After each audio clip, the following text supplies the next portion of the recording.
অভিনেতা তৌসিফ মাহবুব তিনি সমাজের গভীর থেকে এক সত্যকে তুলে নিয়ে আসছেন।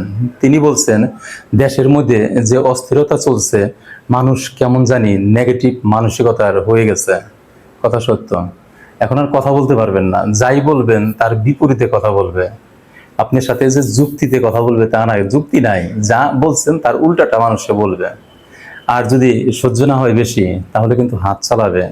কিছুদিন আগে দেখলাম এক বন্ধু আরেক বন্ধুকে এমনি ঠেস মেরে পাতলা বলছে, চিকন বলছে, এই জন্য ছুরি ঢুকাই দিচ্ছে পেটের ভিতরে। মানুষ এখন আর কথা সহ্য করতে পারে না। যখন আপনি সোশ্যাল মিডিয়াতে কথা বলবেন, দেখবেন আপনাকে ধরতে পারতেছে না। আরে কথা তো বলছেন, যদি তার ভালো না লাগে, তার যুক্তিতে যদি এটা না আসে, তাহলে তার যুক্তি দেখাইতে পারে। ভাই, এই তোমার এই যুক্তি ঠিক নাই, যুক্তিটা আমার এটা।